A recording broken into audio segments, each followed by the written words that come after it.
Good morning, everyone. I am Kristen Grace Bargo, and I am here to report about Erikson's psychosocial development theory. First, who is Erik Erikson? Erik Erikson, in 1902 to 1994, is a psychologist born on June 15, 1902, in Frankfurt, Germany. He studied the field of development psychology. He was best known for his psychosocial development theory. He died on May 12, 1994. One of the key concepts crucial in the study of adolescence is identity crisis. This concept came as a result of the masterful thinking and analysis of Erik Erikson on 1902 to 1994. Based on this theory, Erikson's assert that the period of adolescence is the most challenging and turbulent stage in the forming of identity of an individual. He exposed that the struggle in forming one's identity and the confusion of the rules attached to it occurs around the time when adolescence happens.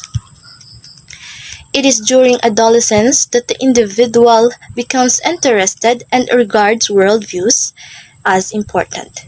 This phase in the life of an adolescent is referred to by Erikson's as psychological moratorium, or the break that the person takes to search for his or her identity. Erik Erikson's psychosocial development theory. Erikson's theory of psychosocial development identify 8 stages which healthy individuals shape posture from birth to death. In each stage, we encounter different needs, asking questions, and people who influences our behavior and learnings. Stage 1. Basic trust versus mistrust. Age from infancy to 1 or 2 years old. If needs are met, infants develop a sense of basic trust.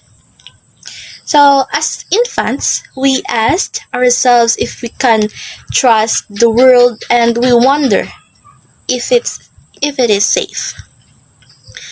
We learn that if we can trust someone now, we can also trust others in the future. If we can experience fear, we develop mistrust. So the key to our development is our mother. Stage 2. Autonomy versus shame and doubt.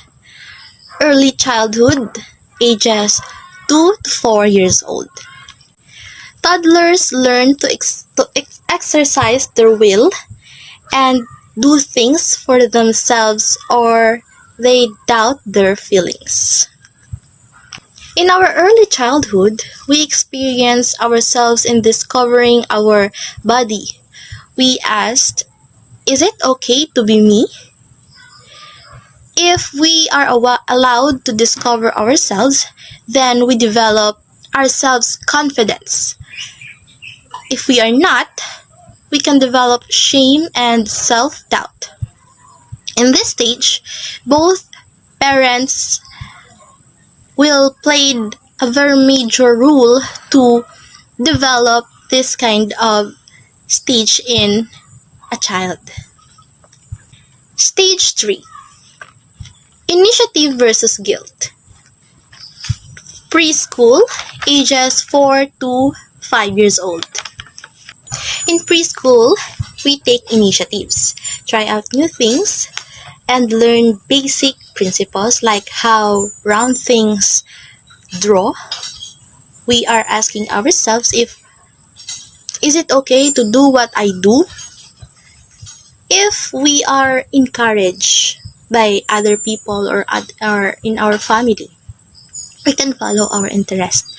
Kung ano yung mga gusto nating gawin na mga bagay, mas nade-develop doon yung ang autonomy natin bilang isang individual.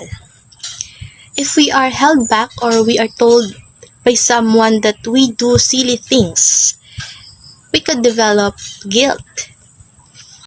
Stage 4. Industry versus inferiority. School age, ages 5 to 12 years old.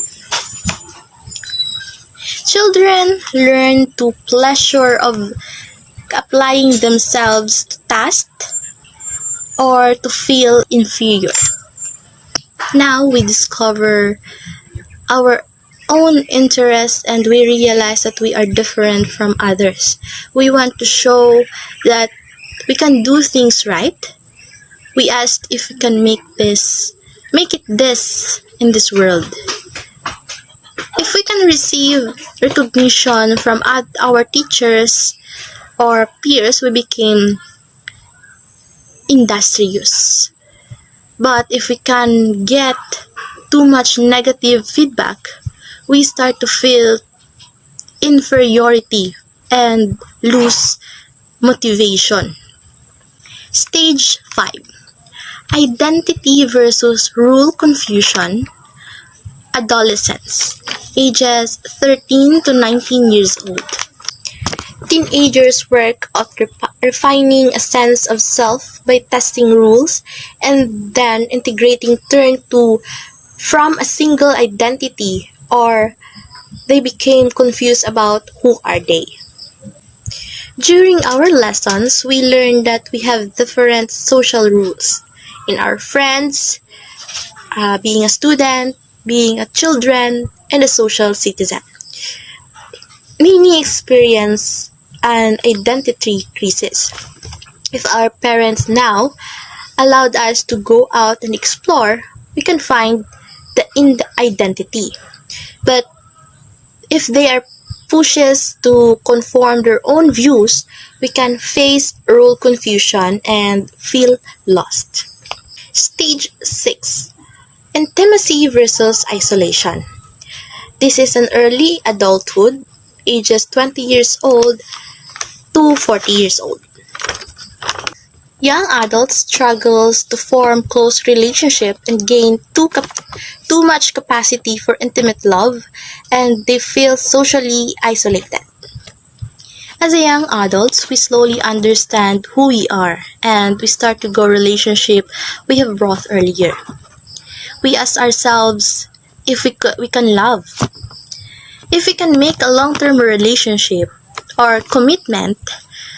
We are confident and happy. If we can't form intimate relationship, we might feel isolated and lonely. So in this stage, our friends and partners are the one who could help us to develop this stage in our life. Stage 7. Generativity versus stagnation. The adulthood, ages 40 to 65 years old. People discover a sense of contributing to the world, usually through family and work, or they may feel a lack of purpose. When we reach our 40s, we became comfortable, uses our time creatively, and maybe begin contributing to the society. Our concern is generativity. If we think that we can able to live next generation into this world, we are happy. If we did not resolve some conflicts, we can become pessimistic and they experience stagnation. Stage 8. Ego integrity versus this fear. The maturity, ages 65 years old until death. Reflecting on his or her life, an older adult may feel a sense of satisfaction or failure. As we go older, we tend to slow down and begin to look back in our lives. If an adult did it well, it developed feelings of contentment and integrity. If not, they can experience despair and become grumpy. So, the result of this maturation table is an array of skills and abilities that help the independence of individual to cope with life. That's all. Thank you.